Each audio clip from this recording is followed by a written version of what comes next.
Shut up and sit down.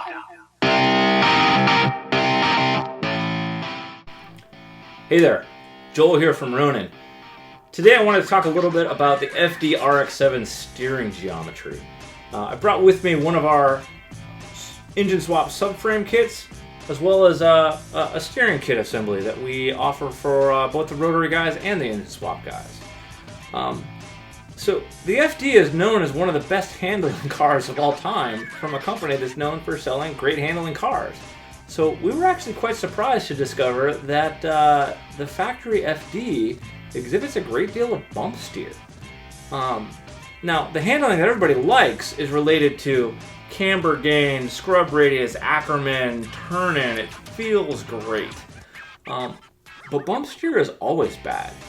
Bump steer is a phenomenon where, as the suspension compresses, you have a change in tow. Effectively, if you're hard in a corner and hit a bump, suddenly the car is pointing in a direction you didn't quite tell it you wanted to go. This is not ideal. Ideal bump steer is always 0. Now, bump steer is a function of the inboard and outboard pivots on the tie rod moving in concert with the inboard and outboard pivots on the upper and lower A-arm. When these three move together nicely, we're in great shape. When they don't, again, unintended steering. So we start from the rack position. The rack position is actually pretty good for Mazda. We like that a lot. But with the engine swap guys, we need to lower the rack a little bit just to help things package in that narrow nose. It wasn't acceptable to us at Ronin to put the engine in a position that required you to hammer on the firewall of a vehicle that's this notable. But we don't want to move the rack more than we need to. So as part of our steering solution for the engine swap guys, we include not only a very nice billet piece to engage the rack itself, but a set of spacers so that you can locate that rack exactly where you want it to be and honestly minimize the amount of motion as required. We like to have about an 1/8 inch of clearance to your oil pan. At least for the LS guys, the maximum clearance oil pan that we know of is the F-body equivalent pan from Holley. Of the factory pans, the F-body itself does offer the most clearance, but the Holley has just a little bit more. So if we've now placed the rack in the best position, whether you're starting with a rotary and leaving it alone, or starting with an engine swap and you've located it with the minimum amount of motion we need, now our attention turns to the knuckle side, and this is where it gets interesting. So we have a theory that the part of the reason why FDs exhibit bump steer from the factory is that there simply wasn't enough space for the ball joint to fit behind 16-inch wheels. This is effectively our equivalent version of a ball joint. Said it's a tie rod on a fully adjustable spindle, but it's still engaging the knuckle with a tapered shaft just like factory. So effectively, once the rack is located, by dialing this up and down, we can change the orientation of the pivots on that tie rod, and we can get back to that 0 bump steer position, which is really the ideal we want to shoot for.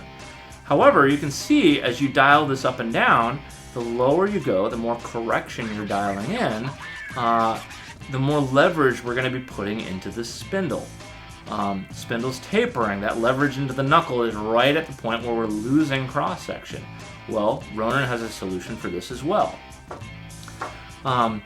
We came up with what we call our spindle support piece. Now, this is kind of interesting. I need you guys to pay attention here. So here's what it looks like as an assembly. So in the assembly, you would start by tightening the top nut to engage the taper fully.